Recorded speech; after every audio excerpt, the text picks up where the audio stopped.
एक बात नोट कर लीजिए, 15 जून से आज की बात 8:30 बजे से होगा।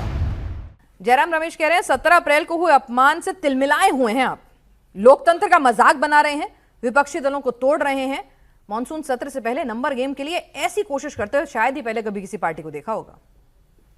पिनाज जी नमस्ते, और सारे दर्शकों को भी मेरा प्रणाम।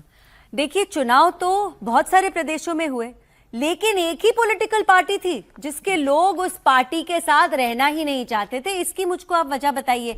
58 MLAs, नियरली 20 MPs, ये कोई छोटी संख्या नहीं है, ये बहुत बड़ी संख्या है। और जब इतनी बड़ी संख्या में हमें ये समझ में आता है कि नेता अपने राजनीतिक दल के साथ नहीं रहना चाहते, तो हमें ये समझ लेना चाहिए कि जो रॉट थी ना, जो सड़न थी उस पॉलिटिकल पार्टी में, वो दुनिया के सामने आ गई। और वही वजह है कि टीएमसी इस बार चुनाव हारी है। तो अब इस तरीके की बयानबाजी करने से कोई फायदा नहीं है। अच्छा, तिलमिलाए हुए तो विपक्षी लोग हैं, क्योंकि हार किसकी हुई? देश की हार को, देश की महिलाओं की हार को, जिस राजनीतिक दल की महिला नेत्री ये कहती है कि ये लोकतंत्र की जीत है। बताइए, देश की बेटियों की हार अगर उनको लोकतंत्र की जीत दिखाई देने लगती है, तो मैं ये मानती हूं उस राजनीतिक दल की आज की नहीं, परमानेंट हार है। इसलिए वो लोग ज्यादा आज परेशान है। डीलिमिटेशन तो जी होना ही है। जिस दिन संसद की ये नई बिल्डिंग बनी थी, उस दिन लोकसभा का कक्ष इतना बड़ा बनाया गया था कि डीलिमिटेशन के बाद जितने सांसद होंगे उसमें बैठ पाएंगे, ये सबको मालूम है। डीलिमिटेशन का समय भी आ गया है। आज हमारे देश की आबादी 140 करोड़ से ज्यादा हो गई और हमारे एमपी बहुत कम है उस संख्या को अगर हम दिमाग में रखें तो ये तो देखिए होना ही है। अब नहीं होगा और 1 साल बाद हो जाएगा। लेकिन इस रीजन से महिला आरक्षण को भी अटका के रखा है विपक्ष ने, क्योंकि इनको लाना होता है, ये बहुत पहले ले आए होते। आज की सच्चाई ये है कि झूठ फैलाने का काम विपक्ष कर रहा है। आप अखिलेश यादव का बयान देखिए कि भाई अब देश में चुनाव नहीं होंगे। आप हारने के बाद आप थोड़ा इंट्रोस्पेक्शन तो करते नहीं है। हारने के बाद आप ये समझते नहीं है कि आपने पश्चिम बंगाल को एक ऐसे गड्ढे में डाल दिया था कि जनता तो छोड़ो, आपके खुद के नेता आपसे परेशान थे।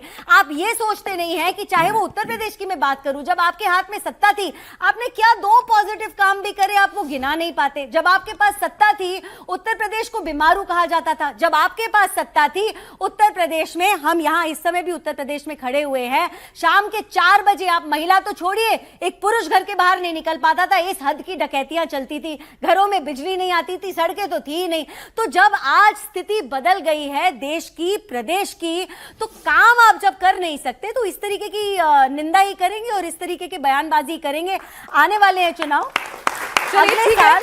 चारों देखिए, आपने अपना पक्ष रख दिया है, लेकिन राजनीति में जो दिखता है वैसा हो ऐसा जरूरी भी नहीं है। और जो आप बोल रही हैं वो सारी बातें सही हो। अभी जरा विपक्ष के पास भी चलते हैं। विजय राठी जी, अखिलेश जी भी डरे हुए हैं, डर है उन्हें कि अगर बंगाल, बिहार, उत्तर प्रदेश में हो गया तो फिर चुनाव ही नहीं होंगे। टेंशन हाई है उनकी, टूट का खतरा उन पर भी मंडरा रहा है। हमारे जो राष्ट्रीय अध्यक्ष जी बयान देते हैं वो डर नहीं है, वो सब कार्यकर्ताओं के लिए एक संदेश है कि आप लोग सजग रहें, सावधान रहें, क्योंकि ये भारतीय जनता पार्टी कुछ भी कर सकती है। तो सावधानी है। वो अपने कार्यकर्ताओं को कौन नसीहत नहीं देता, कौन संदेश नहीं देता। हमें जागरूक तो रहना, ये किसने नहीं देखा। और देश में कर क्या रहे हैं, कौन नहीं समझ रहा इस चीज को। इस चीज को सब समझ रहे हैं।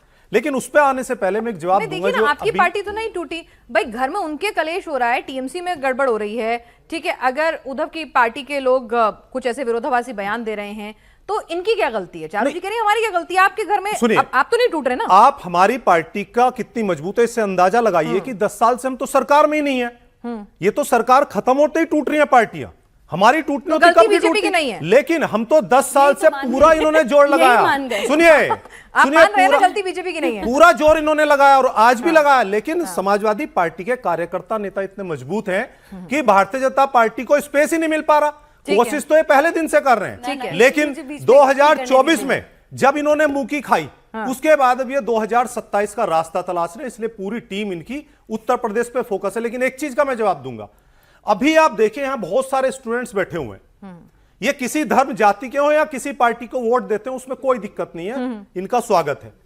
लेकिन जैसे अभी बहन जी ने बोला कि जब समाजवादी की सरकार थी तो खंबे ही नहीं थे, गांव ही नहीं था, लाइट ही नहीं थे, डाकू घोड़ों पे भागते थे। आप ये देखिए, स्कूल कॉलेज कुछ था ही नहीं। हम तो सब हम भी शायद पैदा नहीं हुए, क्योंकि उस समय का दौर हमने तो देखा है। अरे बहन जी, 2016 अक्टूबर को याद कीजिए आप, जब अखिलेश जी ने कहा था कि गांव में 18 घंटे और शहर में 24 घंटे बिजली मिलेगी, और अक्टूबर 2016 से वो बिजली मिल रही है। आप एक प्लांट का नाम बताइए ना, एक यूनिवर्सिटी का नाम बता दीजिए। और आज के देखिए टॉपिक पे आ जाते हैं, सर। लास्ट में मारो, मैं लास्ट उनको बात भी यही कह रही थी 2 कि आज सेकंड के कह टॉपिक पे के रहते हैं। बहन जी चलिए, से 2 एक सवाल सेकंड मेरी तरफ से, लखनऊ जाती है, पूछे कौन सी सड़क से लखनऊ जाती है, ठीक है, नहीं बता पाएंगी। पर वो सड़क क्योंकि आपको सत्ता के वो रास्ते तक क्यों नहीं ले जा पा रही है सरकार का फिर? बनाया एक्सप्रेसवे। नहीं बता दीजिए ना मुझे भी, वो सड़क आपको सत्ता के रास्ते पर क्यों नहीं लेके जा रही है? इन्होंने दो काम पे, दो काम। अरे भाई, इन्होंने ये क्या किया? नकारा है, बेकार है, इन्होंने कोई काम नहीं किया, और एक्सप्रेसवे भी आप ही का इस्तेमाल कर रहे हैं, तो आप भी उस एक्सप्रेसवे का इस्तेमाल करते हुए लखनऊ की कुर्सी बैठ जाइए। किसने रोका है? अच्छा अच्छा, एक बार बताइए, हाँ। 2027 तो आने दीजिए। अच्छा, आने दें। अभी लास्ट चुनाव कौन सा था? हमने लास्ट चुनाव फेस किया 2024 का। लास्ट रिजल्ट हमारा कैसा था आप बताइए, और बीजेपी का कैसा था? ठीक है। तो आप हमारा आकलन देखिए ना। नहीं, वो तो अखिलेश अभी जी की आज की 27 में बाइट जा सुन के रहे मेरे को चिंता हैं। हो गई कि वो डरे एक और हुए चीज है, देखिए हम ओवर कॉन्फिडेंस में नहीं आते। ठीक है, अगर वो इस चीज को बोल रहे हैं कि सावधान रहना, तो इसका मतलब हमें सावधान रहना है।